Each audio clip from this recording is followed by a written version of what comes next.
I was there. June 6th, 1944. D-Day.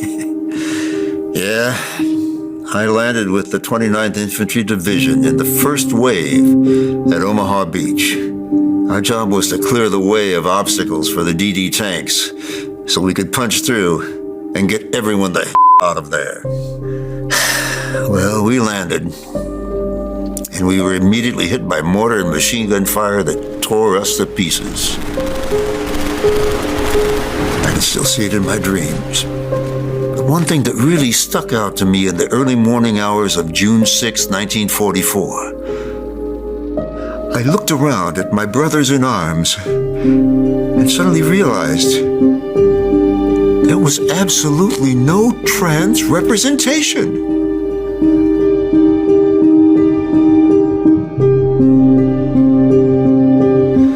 My best friend was lying there dead. His body was full of holes from an MG-42 machine gun up there on the hill. Biological male. Big surprise. 3 others from our platoon never made it out of the Higgins boat. Mortar round, boom! Again, 3 more biological males. Our captain was decapitated by another mortar round. Yeah, you guessed it. Another biological male. I am so ashamed in hindsight. This was the reality of America in 1944. You mean to tell me they couldn't go out and find some trans man or trans women so as to make the largest amphibious invasion in history? You know, they didn't even try.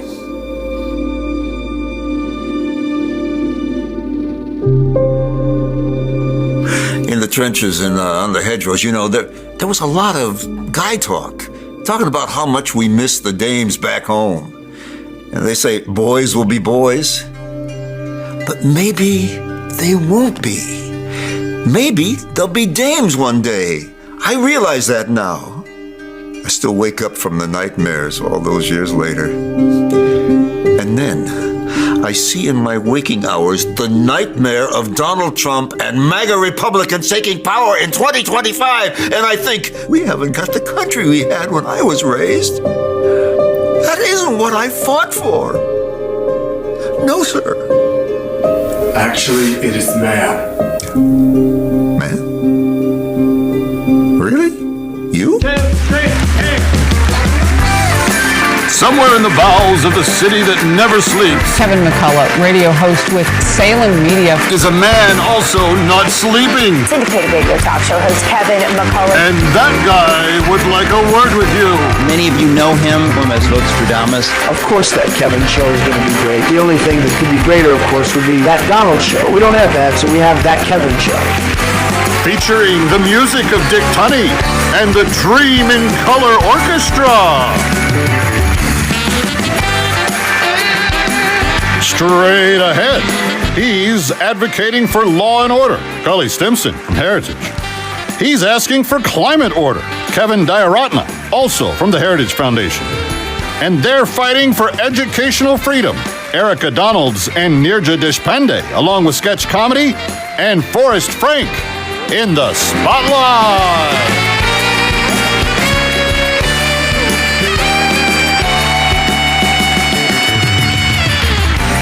And now, from Times Square, where Elon Musk fired off tweets like rockets, quoted Trump like scripture, and nearly canceled his own spacecraft out of spite, here's the Kevin!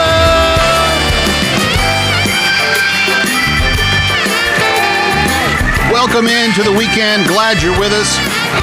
We've got a lot to get to on the edition today. So much, in fact, that I'll barely be able to cover it all. We've got a huge lineup for you. We're going to talk education. We've got 2 experts on that. We're going to talk about data in the climate debate, because it's not what you've been told it is. And we're going to talk about law enforcement and law and order, because that seems to be a perpetually necessary topic that we have to cover Cully Stimson, Kevin Dayaratna, Erika Donalds, and Neeraja Deshpande are all going to be with us. We've got some great sketch comedy coming up, too. We got, well, you saw Babylon Bee, but we've got Al Berry, and we've got the inimitable Nick Peterson with a very woke take on the founding of our country that may seem a little too familiar. That's all I'll say to describe it at this point in time. But we've got some great sketch comedy for you coming up on the show. And then, first time ever in the new music spotlight, the guy that just wants you to have a good day. You'd see him on Instagram sitting by the beach with the waves rolling in the background. He'd say, hey, you need a good day. And he'd sample the whole song for you. Forrest Frank is his name. He has 2 more huge hits that we're going to enjoy this weekend as well. So I'm telling you, you want to stick around for the whole time. But can I get something off my chest? I was sitting at St. Patrick's Cathedral yesterday. And I was observing the memorial of the life of my friend of Bernie Carrick, Bernard Carrick, Commissioner Carrick of the NYPD.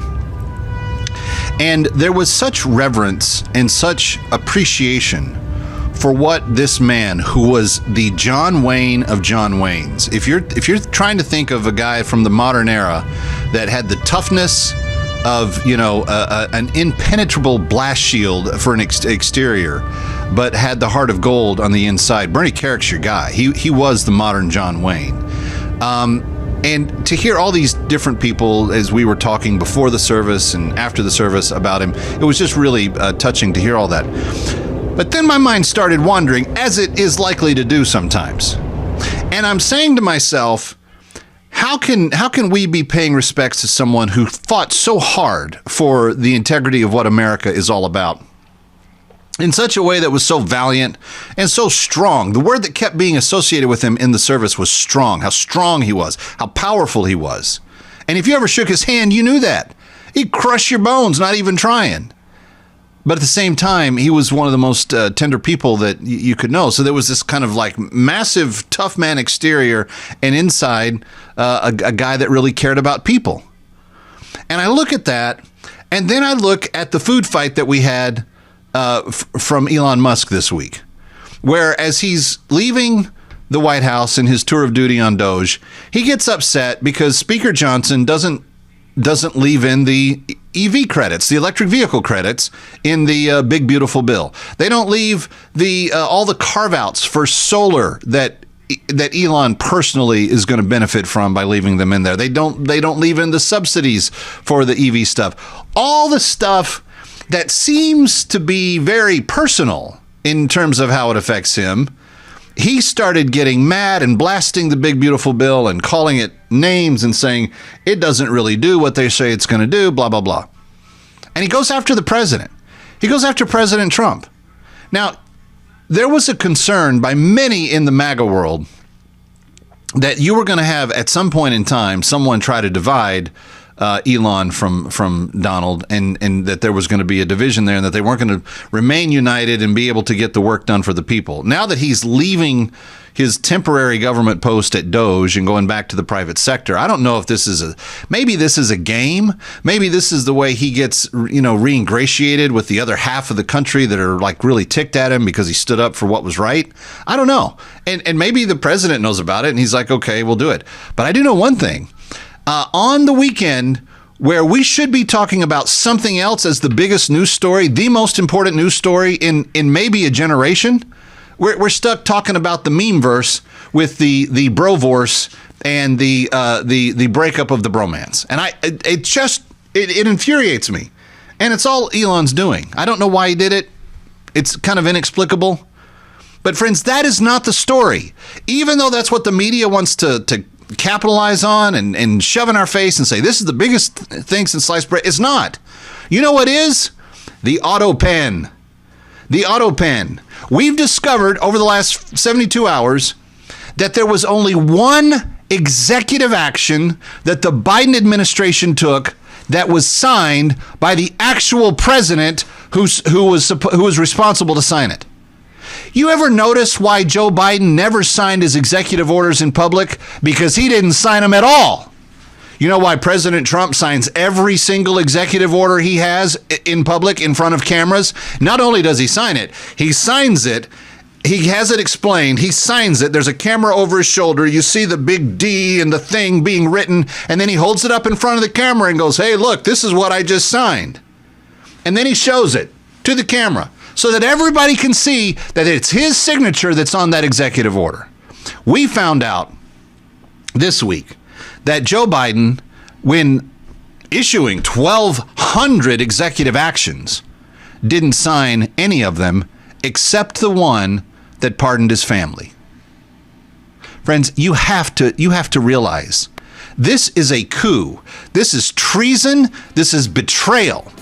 This is the worst aspects of political shenanigans in America, and we were forced to endure it for 4 years. People need to go to jail, as I argued this on townhall.com day before yesterday. Kevin McCullough, hoping you'll stay with us. We got a huge show for you. Forrest Frank is here, and we're coming back talking about law enforcement. Stay with us.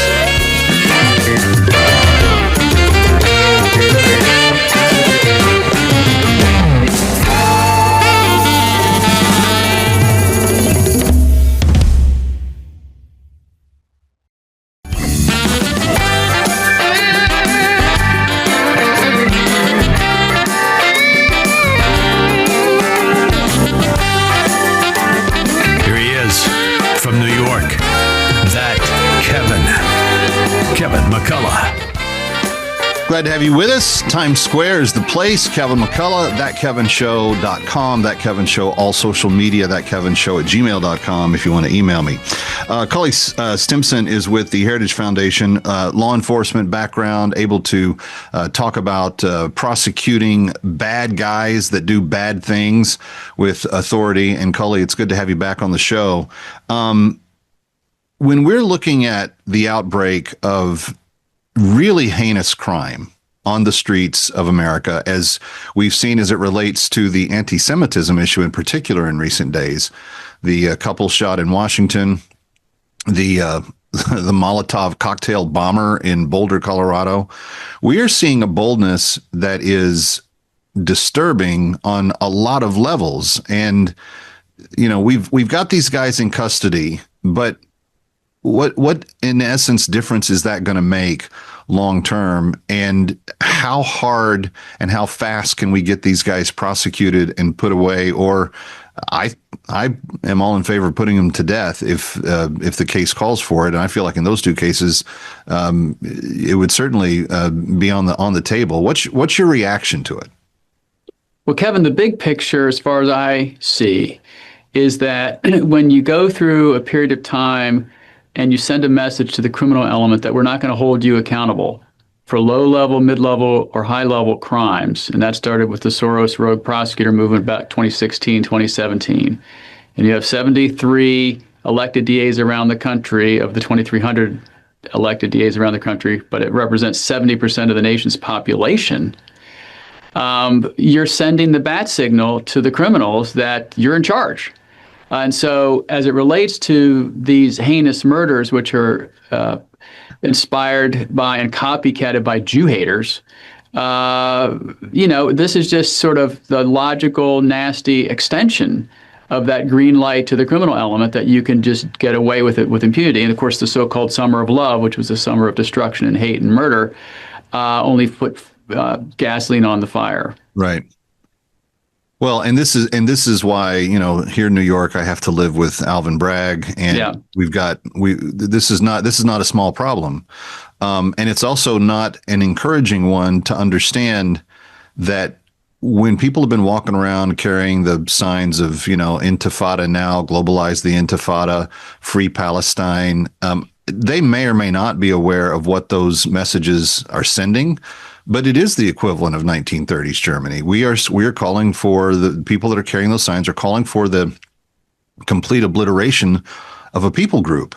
Right. And I have a hard time being an American accepting that is the practice in America right now. Like, it's my grandfathers went to war in World War II to stop this kind of heinous treatment of innocent people. And here we seem incapable of being able to put it down on our own streets. Right. Yeah, my dad fought in World War II in the Navy in the Pacific with the Marines, even though he was a Navy signalman. I wore the uniform for 30 years as a naval officer. I mean, we fought back Nazi Germany and defeated evil, not only the Japanese Empire in the Pacific, but Germany and their cohort, in large part because of their nihilistic destruction and attempted evisceration of the whole Jewish race. And so, when you see this, I never mention defendants' names because I just call them the accused because I'm not going to glorify what they did. Yeah, I'm in favor of that. But the shooter of the CEO of United Healthcare, essentially the execution of Sarah and Yaron in D.C., and the attempted immolation of people in Colorado. There's a connection between those three cases, and that is they're Jew haters. They're essentially Mengele or Goebbels. And of course, if you mention those names to people, the nincompoops who are getting educated in colleges today, they won't even know who Joseph Mengele is, right, or Goebbels. They've never read In the Garden of Beasts. They've never read real history because they're getting DEI'd to death. And they're taking gender studies and other worthless courses.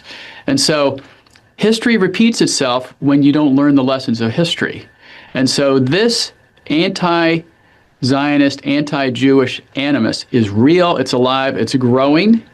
And so you do need to hold these people accountable, but you need to hold anybody who commits a crime accountable. Now, that doesn't mean they go to jail necessarily. It doesn't mean they go to prison for sure.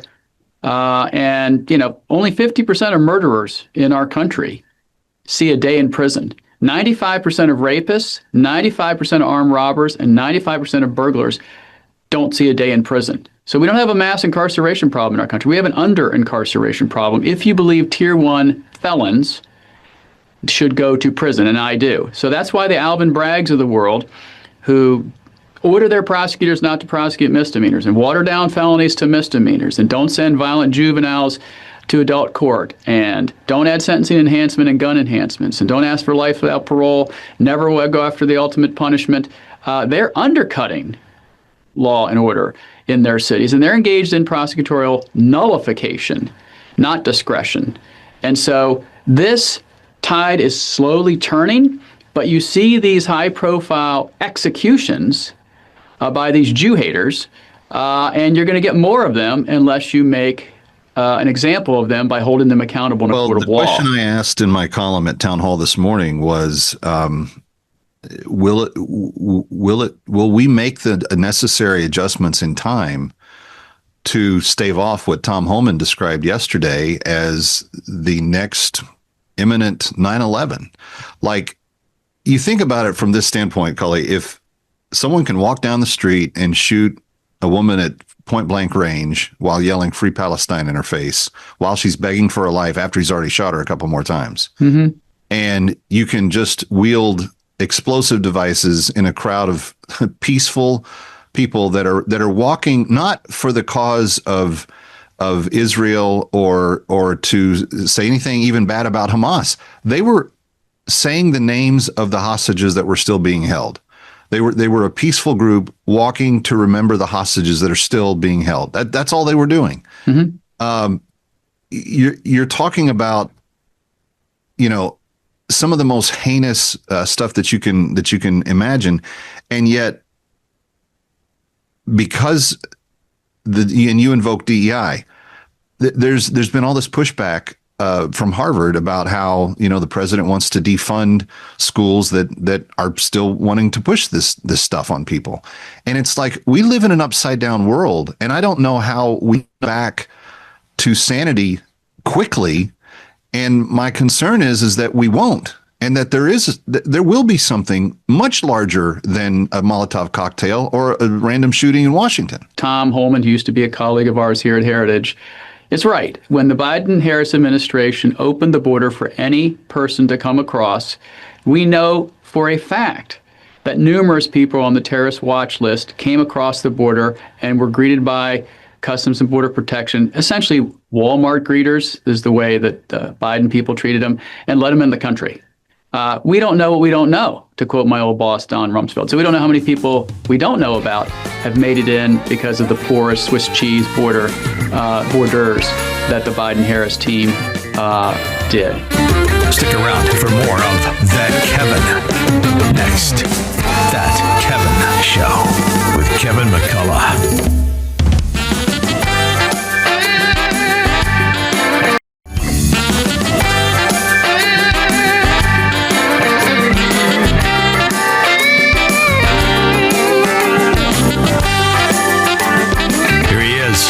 From New York, That Kevin.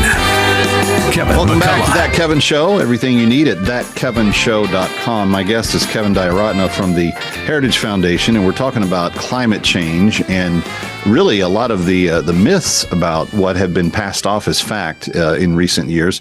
And Kevin, early on the climate debate, because when I was a kid, I may be significantly older than you, I'm not sure, but when I was young, there was a concern that another ice age was coming. And then all of a sudden, somewhere around my high school years, people started saying, oh, global warming. And then they stopped using the term global warming because it wasn't really warming. In fact, the hockey stick showed that we were going in a different direction. And it was one of those things where the science that we were told over and over again from president after president and smart person after smart person was that the science was settled. Little did we know that there were actually scientists in Europe and in America that were saying, wait a minute, the data doesn't show to me what you're saying it shows, and I would like to be part of the discussion. And every time a scientist would raise his hand and say, can I be part of that discussion, that didn't go along with the mainline thinking, they were eventually run out of the debate altogether. So what you had was this vacuum of any type of objectivity. And that's where Al Gore makes $1 billion, putting out fake documentaries saying that his carbon credits are going to solve the world's problems. You know what I'm saying? It's like the data has not always been a part of this discussion. Is that changing in your perspective now? Are there enough objective voices being added to the mix that we're getting a robust debate of these issues? Well, Kevin, that's a great question. That was precisely one of the purposes of this anthology, to really give a voice to these scientists that objectively look at the data. And again, I don't think anybody really doubts that the climate is changing. And this is really where the left becomes very insecure, because if anybody questions this alarmist narrative, they're immediately labeled as climate change deniers. The bottom line is the climate has been changing ever since the planet was formed over 4.5 billion years ago, and it continues to change. I think the question is the extent to which it's changing.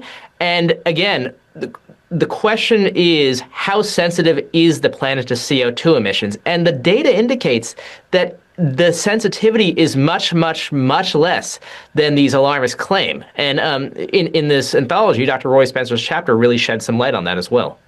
Well, and I think of like the industrial era and other things that we were in the process of, where we really polluted the environment and did bad things that, we've learned how to clean up and operate at a much cleaner level since then.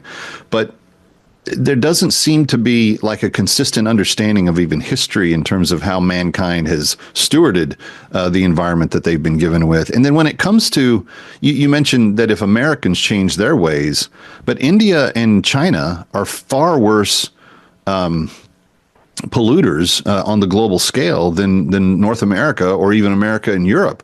So where's the real damage being done? It's not with audiences that we're talking to or interacting with. Yeah, so China continues to be the largest emitter of CO2.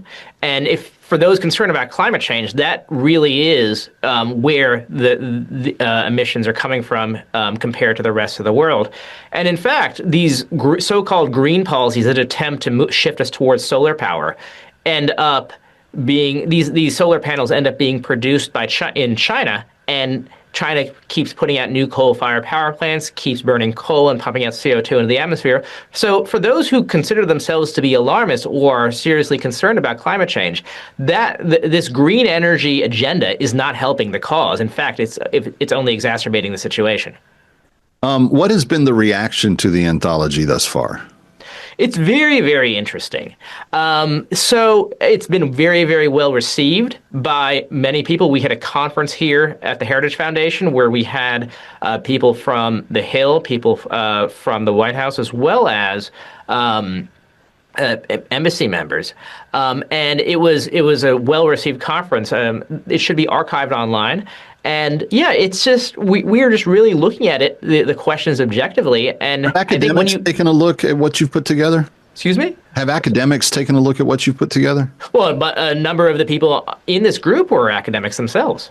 So the answer is yes, and I've circulated the work to other academics as well. Yeah.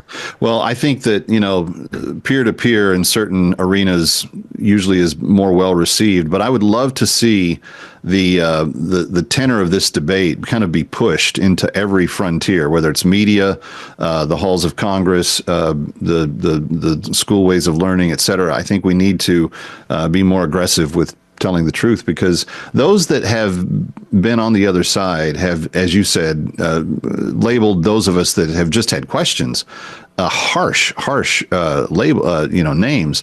And in reality, we've like sadly turns out to be true a lot of times with conspiracy theories. The people that are asking the questions had a right to, because they were sensing that something was a little bit of a miss, and that's indeed the case. Stick around for more of That Kevin. Next, That Kevin Show with Kevin McCullough.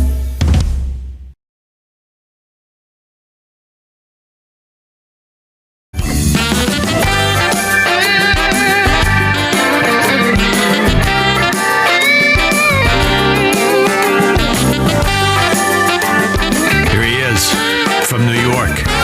That Kevin McCullough. Welcome back to Times Square.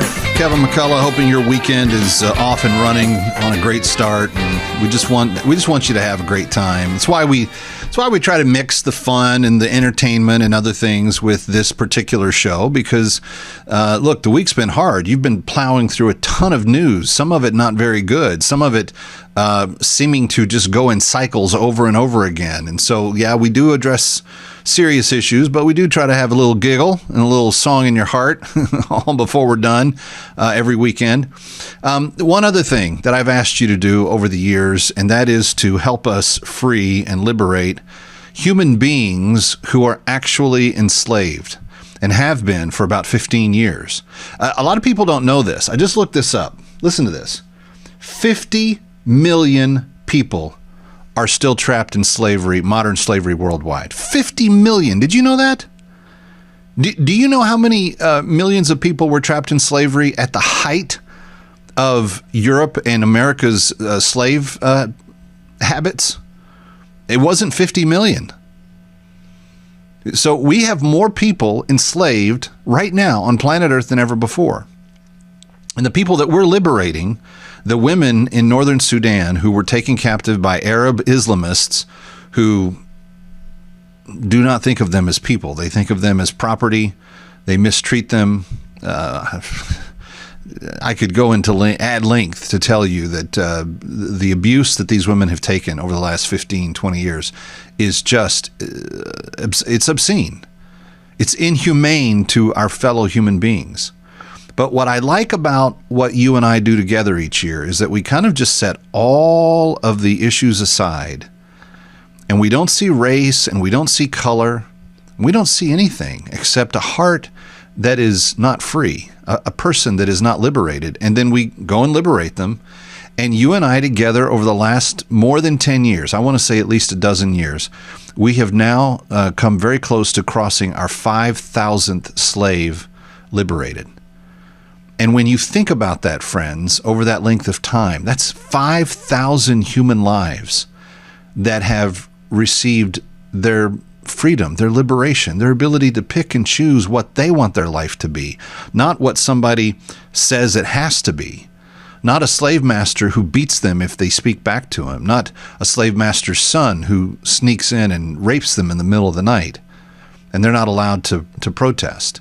It's not somebody who takes a baby away from them after they've been impregnated by one of these slave masters, and they want to raise the child, but the slave master says it's his. These are all the kinds of abuses that they've experienced in their time in captivity. And you and I and our very important partners at Christian Solidarity International, which we wouldn't be able to do any of this without them, They were the ones that basically brought the world together to end the Sudan Civil War. But when the world leaders left and the two nations were created and there was a peace, they didn't liberate the slaves, and there were about 185,000 at their peak. Now, CSI, over the last number of years, our efforts with them and with other people, the total work has been able to liberate about 150,000, but that leaves somewhere in the 35 to 40,000 range left when you consider children. And in the last 2 years, we've been able for the first time to help slaves bring their children with them in liberation. What do they get? They get a bag of hope. They get a bag of what they need, a year's worth of food. It's more than a bag. Year's worth of food, year's worth of grain to plant a following year's worth of food. They get all the utensils they need to cook, clean, fish, and sometimes even hunt with. They have things to protect them from the elements, tarps and blankets and things that will keep them warm in the cold. And then they have things like water filters and different feminine hygiene products that they may need, etc. This is all included in what's called the Bag of Hope, and when you give, you help make that happen. Take a listen to this story. It's about a woman named Ahok and what truly happened to her. I was a child when I was abducted by the Arabs. My parents used to own livestock, and my mother would do all the cooking for us. I don't remember the year that I was captured. There had never been any problems in our village. Then one day, all of a sudden, we heard that there were Arabs attacking Dinka villages throughout the south. We were so worried we could not even sleep at night. It was a big concern to my mother and my father.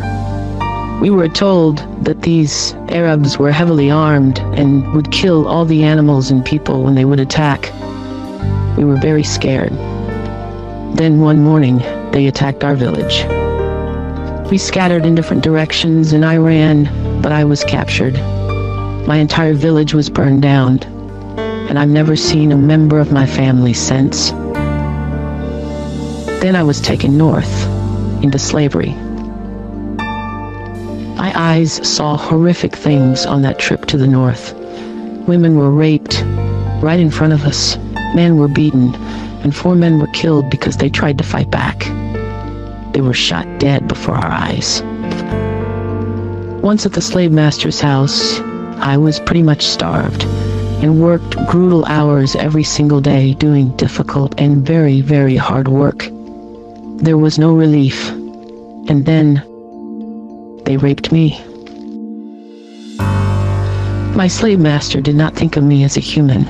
He would not even let me go to the hospital when I fell sick. And one day I heard that there was a slave retriever from CSI close by. How I wanted to be free. That retriever secured my freedom. And thank God I was able to return to South Sudan. Thank you to each of you who helped the slaves be free. But please don't stop until we get them all. It's a reasonable request. The phone number is 888-342-1010, 888-342-1010. And your gift right now of only $250 will liberate another girl like Ahok, the one you just heard the story from. The names may sound different to our Western ears, but their hearts, their desires, their lives are no different than your own daughters. Friends, if you believe that slavery is evil, and if you believe that we should be here to make a difference, then please do. Pick up the phone, 888-342-1010, 888-342-1010. You can also give online by just going to bringherhome.org. That's bringherhome.org or 888-342-1010. That's 888-342-1010.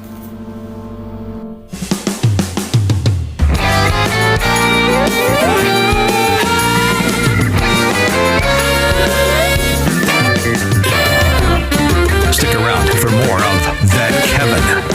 Next, That Kevin Show with Kevin McCullough. Elizabeth, the problem with the Democratic Party is we've hated men for so long we forgot how to relate to them. Well, if men weren't such dumb pigs, it wouldn't be so hard. You're absolutely right. Men are naturally racist, homophobic, and misogynist. It doesn't help that they're influenced by Joe Rogan. That's why we spent millions of dollars finding our own Joe Rogan so we can communicate with male voters again. Olivia, come in. This is Olivia Juliana. She's a plus-size queer Latina feminist. I guarantee nobody understands men better than she does. My God, she's perfect. Just by looking at her, I can tell she's at least 3 times more man than anyone else. And she can definitely speak their language? Oh yes, she understands men very well. Go ahead, Olivia. Show Elizabeth. Hang on. Me need catch breath. Standing lots of exercise. Wow, it's as if I'm talking to a man right now. I suppose this means we'll have to fire other representatives of masculinity. You mean Harry Sisson and David Hogg. I hate to say it, but you're right. If you weigh the options, David and Harry aren't nearly as masculine. Alright, I'll go tell them the bad news. Hi, boys. Ooh, it's Elizabeth Warren, yeah. Ooh, it's so good to see you, Elizabeth. There's no easy way to say this, but you two aren't the masculine authorities we thought you were. Ooh, but I'm 95 pounds of pure man. That's a great point, David. Unfortunately, we found 500 pounds of pure man. See for yourself. Come here, Olivia. Show David and Harry what you showed me. Me need rest. Man want hot dog. Man want sit in Macy's and eat standing up. Somewhere in the bowels of the city that never sleeps Kevin McCullough, radio host with Salem Media, is a man also not sleeping. Syndicated radio talk show host Kevin McCullough. And that guy would like a word with you. Many of you know him from Nostradamus. Of course that Kevin show is going to be great. The only thing that could be greater, of course, would be that Donald show. We don't have that, so we have that Kevin show. Featuring the music of Dick Tunney and the Dream in Color Orchestra.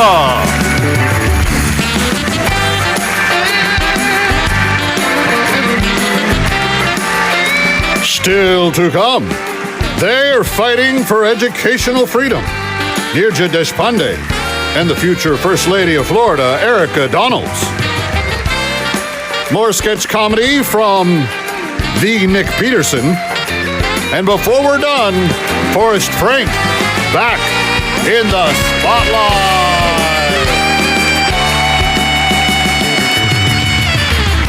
And now from Times Square, where Elon Musk and Donald Trump are trading insults like a pay-per-view on a large screen, rocket-fueled egos and enough testosterone to power a SpaceX launch, who wins between a flamethrower and a Truth Social account? He knows. Here's the Kevin.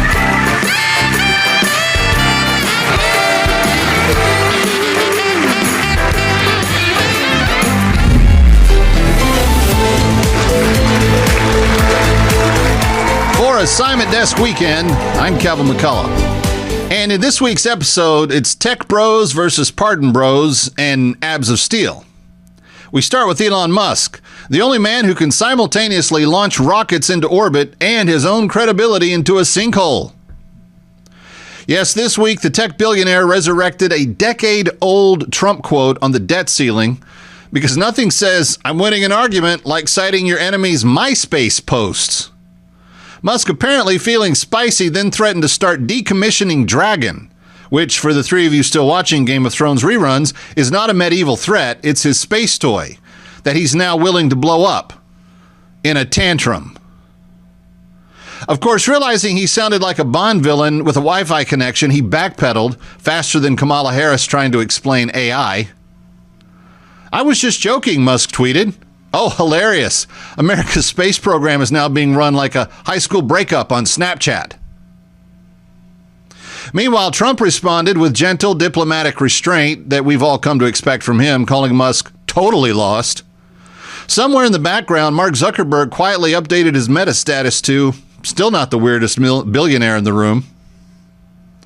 But hold on, it gets better. After Elon got frisky with conspiracy theories and tossed out Epstein allegations like Mardi Gras beads, Trump's enemies became his besties. Suddenly, GOP and Democrat lawmakers, many of whom once treated Trump like your cousin at Thanksgiving who talks too loud, are now rallying behind him like he's Taylor Swift. And Elon's the angry ex writing cryptic Instagram captions. Speaking of things gone too far, the NAACP is now handing out justice awards to school board members who defy Trump's anti-DEI guidelines. Because nothing says justice like giving trophies to people for ignoring rules. Somewhere Lady Justice took off her blindfold, rolled her eyes, and booked a one-way ticket to Hungary. And remember when pardon meant mercy or compassion? Now it apparently means the one thing Joe Biden hand-signed in 4 years. Yep. Of the hundreds of pardons Biden's team pumped out in his final spree, he personally signed one. Just one. The worst one. The pardon of his family and his son. It's kind of like if Martha Stewart made 100 meals, but she only put her name on the one that gave everyone food poisoning. Meanwhile, back in the swamp, a handful of Democrats actually joined Republicans to crack down on sanctuary cities. In related news, pigs are flying all over D.C. right now. Chuck Schumer was spotted buying a MAGA hat, ironically, and CNN briefly ran a positive Trump headline before it imploded into dust. Oh, and while we're on the subject of core values, Fox News anchors decided to test their abdominal strength by doing planks on live TV. Because nothing says hard-hitting journalism like watching Bret Baier sweat on hardwood. Turns out none of them could hold a plank as long as Trump's been under indictment, which is saying something. And finally, Sean Diddy Combs is on day 18 of his courtroom thriller. No, not Civics 101, How to Be a Decent Human. It's more like Law and Order Hip Hop Victims Edition. No word yet on whether Elon plans to tweet about that case too, but at this point, we wouldn't be surprised if he offered Diddy a ride to the moon. One way. For a Simon Desk Weekend, I'm Kevin McCullough.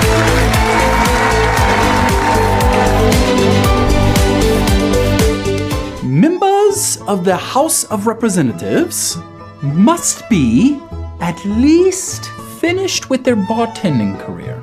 25 years old. What if they've been arrested, married their sibling, and support terrorist organizations? As long as they're 25 years old. Hear, hear. Let's see. Senators and representatives shall receive perhaps immunity for sleeping with Chinese spies. Compensation is where I was going with that. But yes, indubitably. Modest compensation that will inexplicably be worth hundreds of millions of dollars by the end of their term. All while boarding their private motor carriages to lecture us about the elite class. Shall I just say privileged to insider trading? No, just put compensation. And then every bill they pass must be presented to the president for signing, or auto-pin signing, but of course. However, a few small changes. Are you using graphite? No, I used ink. Just do a new page and call them amendments. And perhaps amendments. For certain, equality. First Amendment. Freedom of speech. And in the case people do not care for said speech, then they shall be cancelled and their lives destroyed. I can practically smell the freedom emitting from the paper. Second, the right to keep and bear arms shall not be infringed. Precisely. Unless it appears frightening, then perhaps infringed. Most of the time. Electors from each state shall vote by ballot. Need voting rights be restricted to the living? But of course not. Who doesn't love a good late-night comeback story? Also permitted, miracle votes that appear in the wee hours of the morning. Shall anyone be denied the right to vote? No one shall be denied, especially based on race. And it's possible we might need a new amendment. Slavery shall no longer exist in the United States. In the United States. I think that's implied. But let's put it, we may still support it in China. My preferred kicks are made there. The blind eye we turn when it suits us. Exactly. How about sex? No, thank you. Not at the moment. We're on a roll. What? No. They cannot be denied the right to vote based on sex. Oh, yes. Speaking of getting screwed, shall I add Congress's right to collect income taxes as well? Why not? Tax them on the income, tax them on what they purchase, eternal taxes on their own property. We love taxes. The more the merrier. Perhaps a little Boston tea justice for my British ancestors. And contrary to the monarchy, to ensure the limitation of power, presidents shall hold office no more than 2 terms. 3, if they covertly call the shots for a marionette. How would one so doltish even come to office? Because we dropped the voting age to 18. We could go lower. Do we want the nation's leader decided by someone who eats laundry detergent? Therefore, the voting age for citizens of the United States... Wait, must they even be citizens?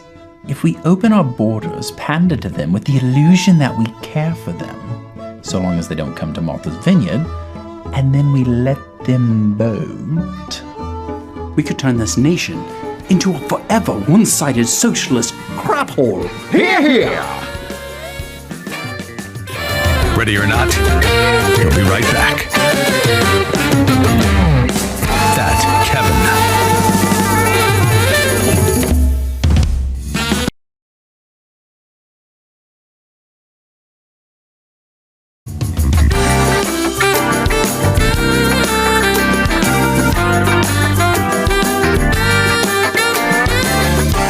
Now, back to That Kevin Show with Kevin McCullough. Welcome back to Times Square. It's That Kevin Show, thatkevinshow.com, That Kevin Show on all social media, and very glad to have you with us.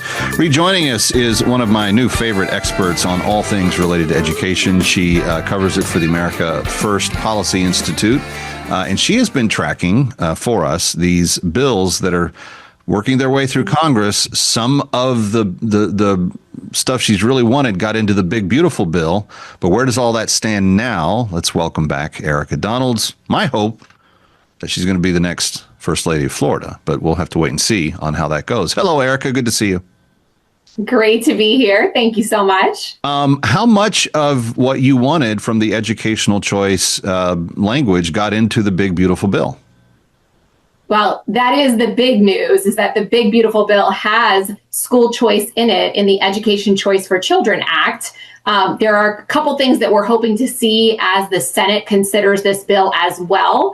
And Senator Cruz introduced a bill that could lead us to believe some of those universal choice elements. As an example, right now it's limited to low-income students. But bottom line is we want every single parent in America, whether you're in a red state or a blue state, to have the opportunity to send their child to a school that works best for them. And I think we're going to see some adjustments to what's in the House bill, including allowing corporations to take advantage of this tax credit that will provide scholarships to families for private school instead of just individuals. Expanding it to allow more private schools to participate, including those that don't necessarily have the resources to serve some of the extreme special needs students. But the bottom line, we really want universal school choice access for every family in America. This has been something that those of us in the pro-family movement have been fighting for, I think, since my parents were voting on school choice things in the state of Texas when I was a child. I'm now 55. So that tells you how long we've been seeing some of this. But what are when we talk about choice and choice options for families now, what does that kind of totally encompass, Erika? Because some people think vouchers, some people think, homeschooling, there's a whole bunch of different things that come to mind. What all are we talking about here? And that's why we're now using the term education freedom. People are very familiar with the term school choice. But in a place like Florida, Arizona, that are now the models of school choice in this country, parents receive an education scholarship account, a pot of money that can be anywhere from $6,000 to $9,000. And they can actually customize an education experience for their children. Maybe they use that money on private school tuition. Many of them do. But they can also purchase individual courses, whether those courses are online or in person in a hybrid environment, or maybe they want to allow for mastery-based learning where students are self-directed, especially older students that have a passion for a particular subject. And so education freedom means parents get the money, right? They have access to it, and they can spend it in a way that customizes the education and academic experience for their children. But one of the things that was a real driver in the homeschool and the Christian school movements, a few decades ago, was that there was a fear that with secular schools being completely, kind of agnostic towards God's existence, that you were going to start changing worldviews of actual students. And so you were going to lose this kind of sense of morality and sense of a moral construct in society. And I'm sad to say this, but I was just speaking with Jacqueline Toberoff on last week's show, and you can relate directly a lot of the teaching that is now coming out in which these protests are occurring on college campuses, university campuses, these even the Israel issue and some of the other stuff. A lot of this is starting in elementary schools, in public schools. And in New York, we have a particular problem with this, but there are major urban areas where the infiltration of not an agnostic, we're not taking a position on God type of position is being held, but they're actually starting to dribble extremism and stuff into our public school system. And when we look at the kind of the ramifications of what that means, that's a really scary proposition, especially in light of like even this weekend's attack in Boulder, Colorado. I mean, you're talking about actual impact from people if we don't sheriff what our kids are learning. Absolutely. I did a story about the MIT commencement speaker as well, and how heinous this individual was towards the Jewish students that were there trying to celebrate their graduation. They did not come upon these radical ideas all of a sudden in college. When we are seeing these universities overrun with radical ideology and the students buying completely into it, we know that the students started getting that messaging throughout their K-12 career. Many of them did. When I was on the school board here in Southwest Florida, we rejected a textbook for the United States constitutional course that in every chapter of that textbook mentioned the United Nations position on these various topics in the United States Constitution. A globalist view of the United States Constitution, even mentioning some of the compacts within the United Nations that the United States isn't even a part of. But I imagine that this textbook is being used throughout the United States of America, providing this globalist view of our own Constitution to our high school students. And that's rampant throughout the K-12 system. Is it your experience that, and this kind of puts us in a conundrum, because if all good people pull out of the public school system and just pursue all the other options, then you will have kind of a vacuum of anything that's decent left. But I feel like a lot of ways, the teachers unions and those that are wanting to drive these curriculum choices have grown so powerful that most parents, it's just not a fight that they're able to foster. So what's the real solution? How many of us strong, good people stay in the system to try to reform that as best we can versus, just immediately jetting it for the other very legitimate and probably more efficient options? Well, the good news / bad news is that these individuals are very driven by power and money. And so education freedom and providing more options to parents is not going to make the public schools more radical. In fact, what we've seen is that they start to moderate because parents have other options and they're going to go somewhere else where their values are more aligned with those schools. And the public schools, they're not stupid. They don't want to lose those funds. And so they go out and say, oh, no, we're going to teach values now. We're going to focus on academics and not ideology. In some places, we're not going to allow boys to play in girls' athletics because parents are leaving those institutions to go somewhere where their values are respected and aligned. And so, yes, some places will be more radical, like you said, because they're controlled more by the teachers' unions. But it's not what we're seeing in competitive, free market, education freedom environments. We're seeing a moderation towards the mainstream. Erika Donald's doing a great job. Thank you for all your updates, and please come back and see us again. Thank you always for having me. I appreciate you. You got it. Kevin McCullough coming right back. Don't go away.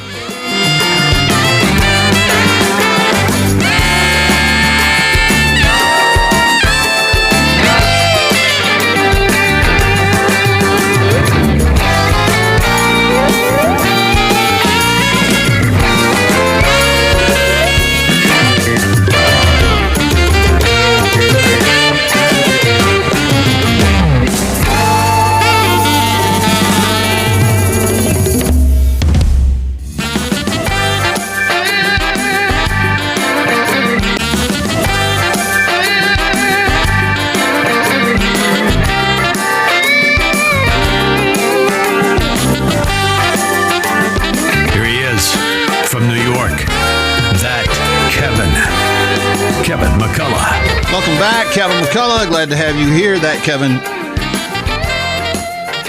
Kevin show. And we love to have fun on the weekend. That's one of the reasons why this show exists. So we can laugh a little bit at the all too seriousness that the important people take themselves with.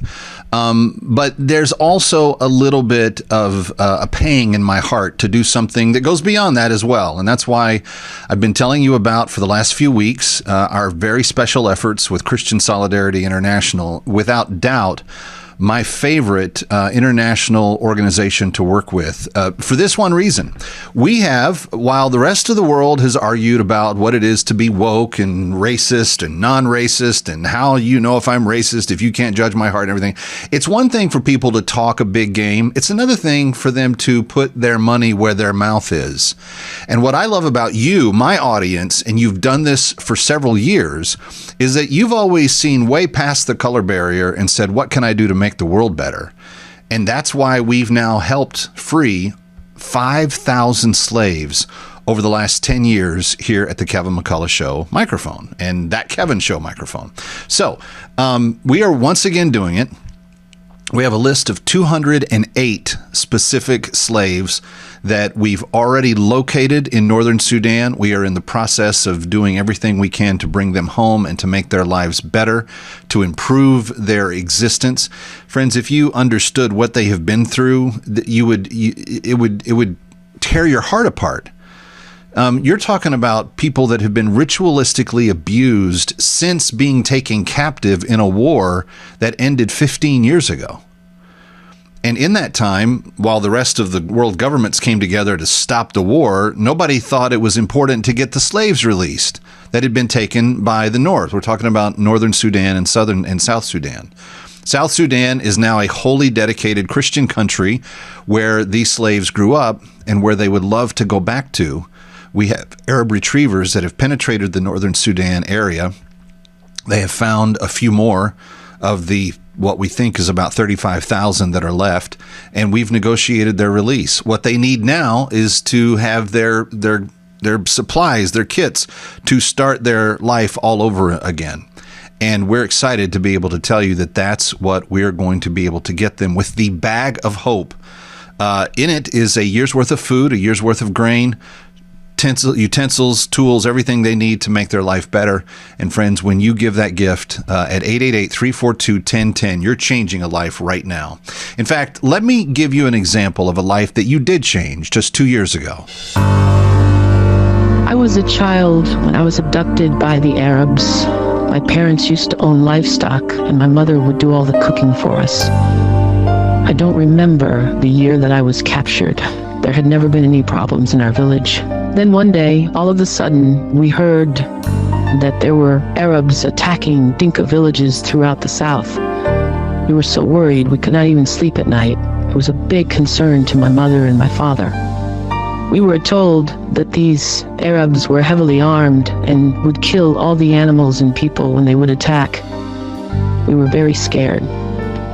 Then one morning, they attacked our village. We scattered in different directions and I ran, but I was captured. My entire village was burned down, and I've never seen a member of my family since. Then I was taken north, into slavery. My eyes saw horrific things on that trip to the north. Women were raped right in front of us.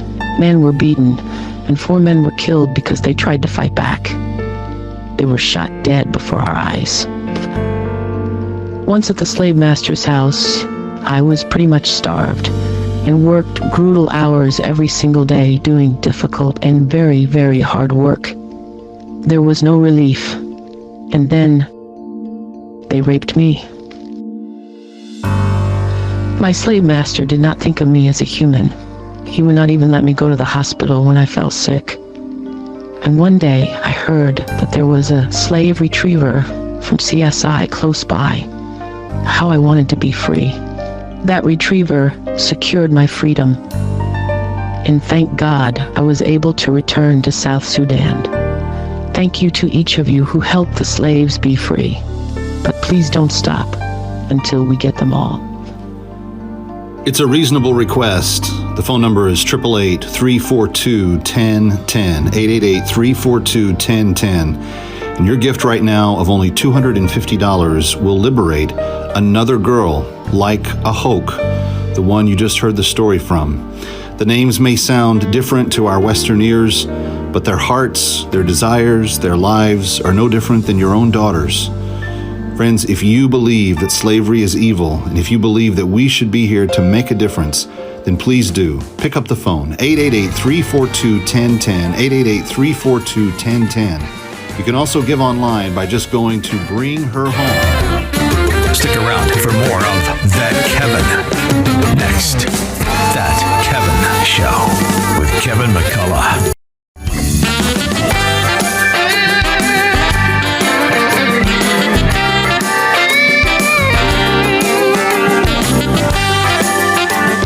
Here he is from New York. That Kevin McCullough. Glad you're with us. Kevin McCullough, glad to be with you from Times Square. It's That Kevin Show, thatkevinshow.com for everything that you need. Neeraja Deshpande is back with us. Independent Women's Forum, one of my favorite organizations. I talk to their people every week for a reason. They are involved in fighting the good fight on levels that no one else has. And to be candid, I think they've been more effective because they've kept their eye on the ball in nearly every area that they've touched. Thank you. Neeraja, talk to me about the Department of Education and this controversy over whether or not parents should have the option to take their kids out of unsafe schools and put them into safe schools. I can't imagine why this would have been controversial, but evidently there's some lunatics in America that think that it is. What's going on? Well, the funny thing is, it was maybe a little bit controversial, but I think more than controversial, it was just ignored. So for like over 20 years at this point, there has been an unsafe school choice option, right, from the federal government saying, if your child is in a school that is unsafe, in a public school that is unsafe, your child has a right to attend a safe public school, right? And so that provision has been there, but only 8 states and Puerto Rico, I believe, have ever actually identified any schools as unsafe. So it's just been a completely ignored provision for years and years and years until the Trump federal ad. provision that state authorities have to classify schools in certain ways in order for people to qualify. There's your answer to it. That's because you don't have anybody in public education in Detroit, Chicago, Baltimore, Washington, New York City. You don't have anybody in the public education arena there in the higher ups that are interested in labeling and classifying for any purposes, because it would be an indictment on their own jobs. Exactly. And then also the state is concerned because then they have to, actually show, oh, well, these places are unsafe and we need to fix them. But now the Trump admin is actually saying, hey, this has been here for like over 20 years and we've had barely anyone take advantage of this. Like, this needs to change because we know there are unsafe schools. And especially, after COVID, seeing the deterioration of student behavior, seeing violence growing in schools, seeing just chaos take over. It's completely, it's completely ridiculous that despite federal law, the vast majority of states have literally just ignored the existence of this option and not really given kids in failing violent schools the option to leave. And so it's great that the Department of Education is actually enforcing this finally. Yeah. Well, I hope that that families will be helped. But again, you have to get public educators to get on board. And I kind of draw a distinction between the school teachers in the trenches and the leadership. The leadership isn't worth the bags of grain that that the store has. But the teachers work really hard and they're trying their best. And so we've got to come up with some alternatives to re-incentivize public education to do better, because I think it can. It's just not structured right now in any way that anybody's really incentivized to do it. Exactly. And I'll plug a report I just recently wrote called Give Teachers a Break. It's on the Independent Women's website, iwf.org. And that report is basically making this exact point, right? That there are federal, state, and local policies, talk about San Francisco, right?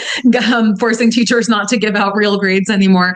There are those sorts of policies that are really getting in the way of teachers being able to do their jobs. And, teachers are often not lunatic progressive activists. Some of them are, and that's, worth mentioning. but there's a lot of really teachers- good ones, and I know a bunch of them, and like they hear me rail on education. They're like, Kev, remember, some of us aren't with the crazies. No, I get it. In fact, there's more of you that aren't than are. But the problem is that your unions and other things have not protected you. Real quickly, let me transition to another educational story that seems to have a new chapter of it unveiled every day. Whether it's their medical school morgue manager selling body parts on the black market, or the teachers of legal ethics that are having to lose their tenure and be fired because they manipulated data on studies that were designed to look at dishonesty. And then just before we went on air, I saw another headline of another story today that I haven't had a chance to delve into. But Harvard University, it used to be the dream of every American family.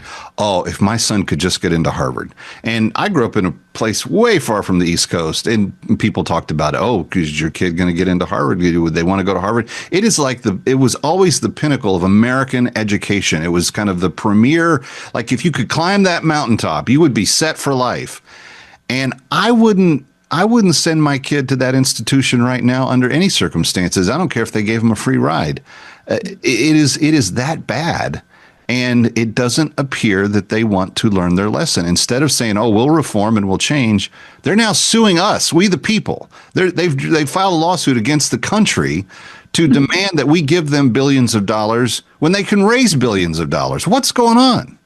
Yeah. And I mean, I will say you grew up far from there. I grew up in Boston, right? I grew up in Somerville, Massachusetts, right next to where Harvard is. I know so many people affiliated with it, faculty, staff, students, former students. And what I will say is that, the smartest, there are a lot of, I think on the one hand, like, and looking at this entire academic conversation, I know so many academics, right? I know so many, I'm from like very liberal, right.